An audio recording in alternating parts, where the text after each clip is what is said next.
Arkadaşlar hepinize karantinalı günlerden selamlar. Hala devam ediyor biliyorsunuz, dışarı çıkamıyoruz. Ben de size şöyle bir gece sürüş çekmek istedim. Çok fazla arkadaş istedi bunu, gece sürüş yapmamı. Hem farların nasıl gösterdiğini merak ediyorlar. Hem bu selektörler falan böyle güzel oluyor. Bir de yine o geçen sabahleyin hani virajlı bir yola gitmiştim ya. Linkini yukarı bırakırım. Sabahleyin o gittiğim yolu gece bir çekeyim dedim, nasıl olacak bakalım.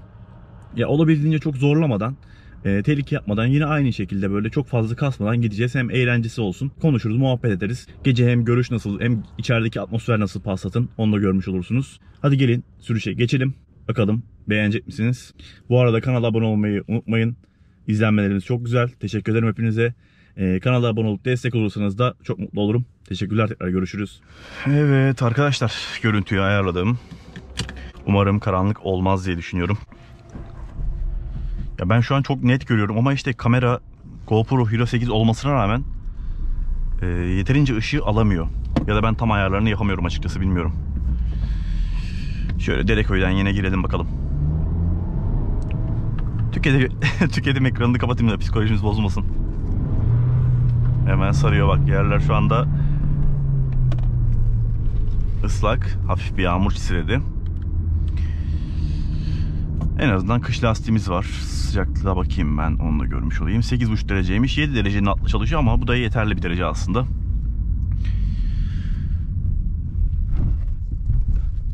Genelde dışarılar boş, fazla etrafta araba yok.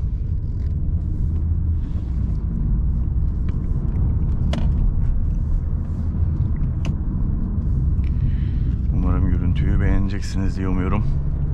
Arada böyle selektörler falan yapacağım. Çok beğeniyor arkadaşlar. Benim biraz farlar kuvvetli. Baksana şu yola ya. Yanındaki sarı çizgiler nasıl gözüküyor? Şimdi bu yolda da aslında dikkat etmemiz gereken köpekler çıkabilir. Karşıdan araba gelecek mi diye tabii ki kontrol edeceğiz. Gece bir avantajımız var. Karşıdan ışık geldiğinde hemen fren yaparız. Abi gece daha güzelmiş ya. Bak geçen de şurada su vardı yerde. O çok tehlikeli bir şey bak burada. Bak görüyor musunuz burası? Aşırı tehlikeli arkadaşlar. Tam virajda su var. Berbat durum ya. Kafadan bir kaysanız tamam. Patladınız, toparlayamazsınız da. Şöyle uzun açalım.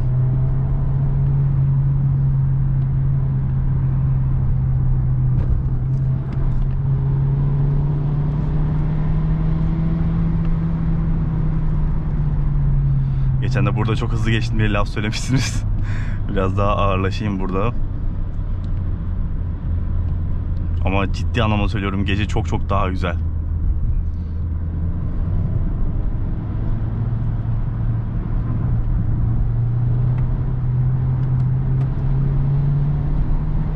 Dediğim gibi arabam 1.4 TSI 125'lik, çoğunuz biliyor artık.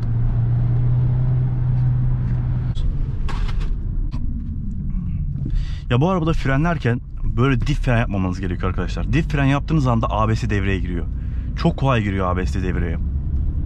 Yaşayanlar elbet olacaktır. ABS devreye girdi mi bu sefer mesafe uzuyor. Hani ABS'nin öyle kısaltma gibi bir durumu yok, ben size söyleyeyim.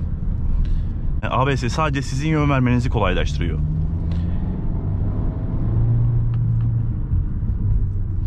Ama benzinlinin motor sesi bak. Bizim motor sesi çok iyi bir ses değil. O halde daha iyi. Yani dizelden bir arabadan inip benzinle yemedim mi harbi çok keyifli oluyor. Ya sürekli sarıyoruz ya. Yerler çamurlu. Çok traktör geçiyor buralarda. Nasıl iç ambiyans? İç ambiyanstan memnun musunuz? Bu içerideki LED'i ben yaptım. Çok soruyorsunuz bunu da. Şu gördüğünüz ambiyans LED'ini ben yaptım. Onu da yapımını anlatacağım. Yakında rengini değiştireceğim çünkü onun.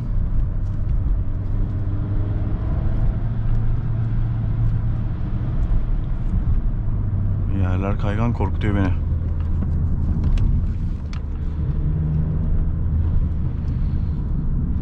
Evet, yine buradan ayrılıyoruz. Bunun devamında eskiden dediğim gibi çok güzel yollar vardı da işte oralar kapatıldı. Tren yolu yüzünden buraya hızlı tren geldi. Ama ben aynı bu sürüşü şeyde yapacağım. Bu geçen de paylaştığım dağ yolu var ya, orada yapacağım. 10 numara. O yol mükemmel ya arkadaşlar, abartmıyorum size. Bak paylaştıktan sonra çoğu insan gidecek oraya. Harbiden çok güzel bir yoldu. Çok zevk aldım. Bir de geçen de buraya çok hızlı girmişim. Bayağı bir süspansiyonun dibini görmüşüz neredeyse. Baksana burası çok kötü. Berbat ya. Vallahi iyi altı vurmamışız ha. Bak geçenki videonun burasını izleyin. Böyle yani tam ucundan sıyırmışız. Biraz da ana yolda dolaşalım. Ana yolda biraz gazlayalım. Ben de İstanbul'a doğru gidiyorum. Birkaç küçük işim var. Bu iç ambiyansın rengi nasıl, beğeniyor musunuz? Ben bunu genelde pembe kullanıyorum. Değiştiriyorum buradan. Hep bunları OBD videolarında açıyorum. Oradan izleyebilirsiniz. Şöyle pembe de güzel duruyor. Şuraya da şey alalım. Offroad bilgisini alalım. Sanki gösterge varmış gibi gözüksün.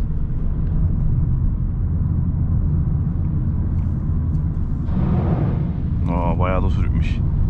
Ya böyle su biriklerden geçerken kış lastiğinin olması büyük avantaj oluyor.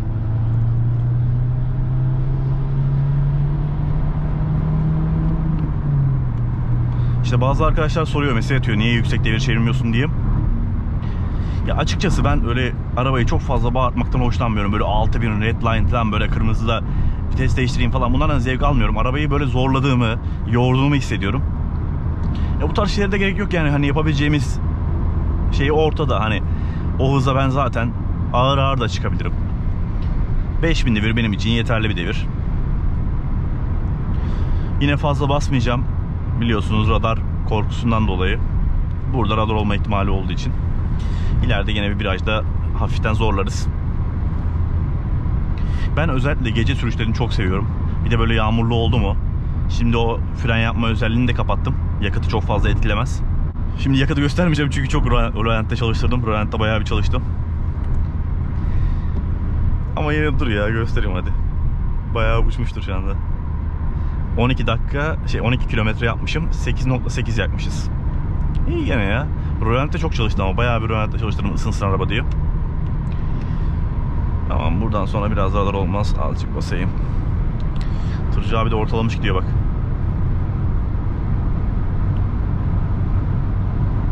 Yollar boş, karantinadayız biliyorsunuz. Hep tırlar var sadece.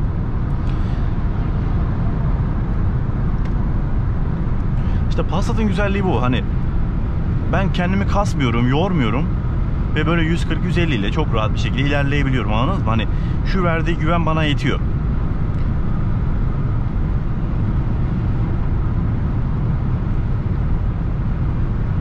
Genelde zaten gittiğim hızlarda bunlar yani. Bak, en fazla normalde hep 100 giderim de ben. Çoğu arkadaş bilir. Yakıt tüketiminden dolayı hep böyle düşük giderim. Böyle hep kasmaya çalışırım.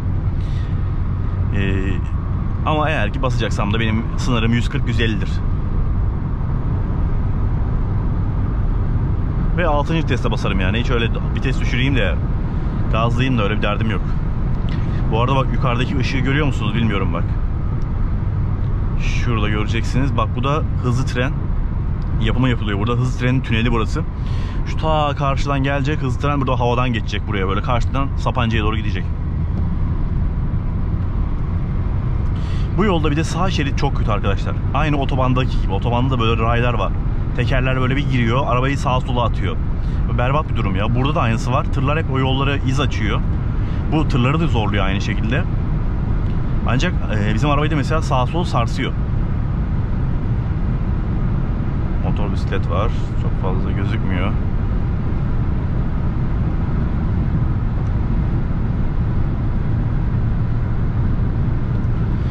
Rüzgar sesini az çok duyuyorsunuzdur. Ya aslında hani Passat'larda abartıldığı kadar rüzgar sesi yok ya. Ben araba test ediyorum sürekli. Abi onlarda da var. Belki Mercedes, BMW tabii ki daha az ses alacaktır ama bu abartıldığı kadar fazla ses almıyor içeriye.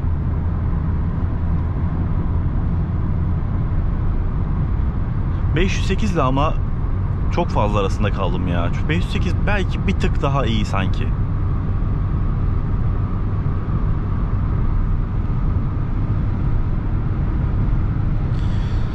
Şu anda Karaçam'ın oradayız. Karaçam da çok büyük bir köy. Buradan bayağı bir takipçi var yazıyor arkadaşlar. Onlara da selam olsun buradan.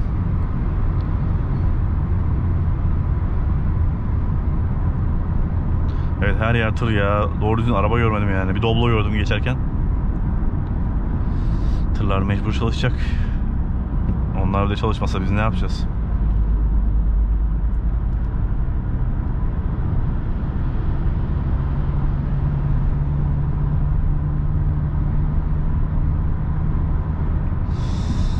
Abi ne yapıyorsun?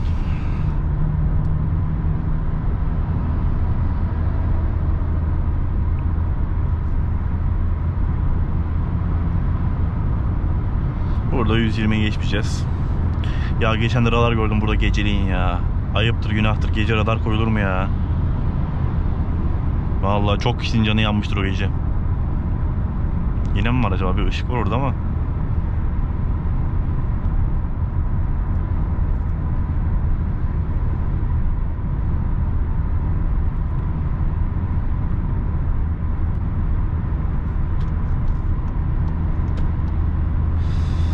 Şöyle biraz basalım bakayım.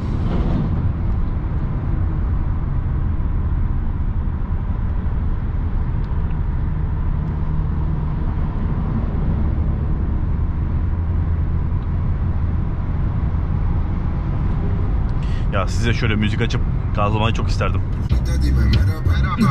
Gel ana, onu bana ver ana. İşte şu an fren yapıyorum mesela. Niye fren yaptığımı düşünebilirsiniz. İleride radar olma ihtimali çok yüksek. O yüzden fren yapmak zorundayım. Bu böyle yani. Bizim bu yollarda böyle. O yüzden pek kasmayacaksın. Bütün her yerde böyle aslında. Bizde yine Allah'tan karşı taraftan uyarıyorlar. Böyle bir selektör gelmeye başladı mı? Biraz önce de bir kamyon yaptı selektör. Acaba dedim bir şey mi var diye kestim gazı. Selektör gelmeye başladı mı tamam. Orada ortalık karışacak. Onu da buraya koyarlar. Ya jandarma kontrol yağı olur. Dediğim gibi müzik işte çalmak istiyorum. Ama teliften dolayı çalamıyorum. Telifsiz müzikler diyorsunuz ama bu sefer de çok dandik ya. Telifsiz müziği benim dinleyesim gelmiyor yani. Hani böyle çok güzel bir telifsiz müzik varsa bana Instagram'dan atın. Hani bu tarz bizim böyle dinlediğimiz pop şarkılara benzer bir varsa atın da onu çalalım yani en azından. Instagram'dan gönderebilirsiniz 54 Passat B8 hesabına. Orayı da aynı şekilde takip edebilirsiniz. Birazdan zaten oraya geçeceğim. Orada Instagram'dan yol paylaşımları yapacağım.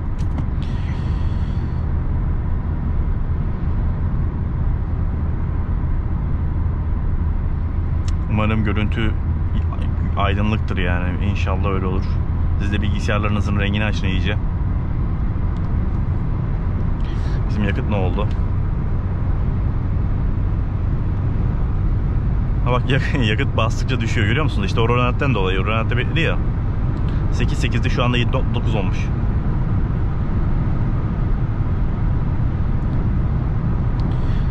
Bak 3000 devirde kaçta gidiyoruz biliyor musun? 3000 devirde 137 ile gidiyoruz. 137 138.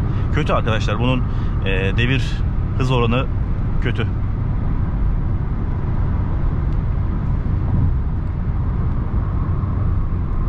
Wow, gene tekerin bir hafiften kalktı havaya.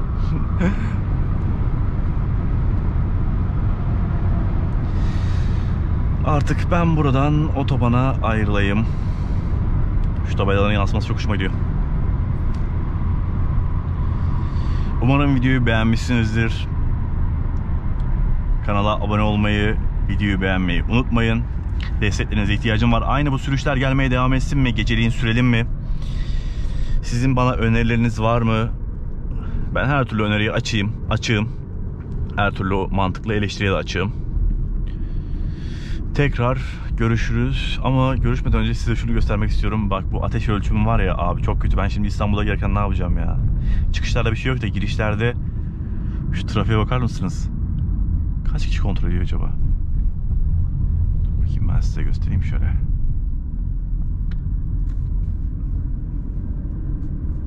Evet vallahi birer birer kontrol ediyorlar arkadaşlar.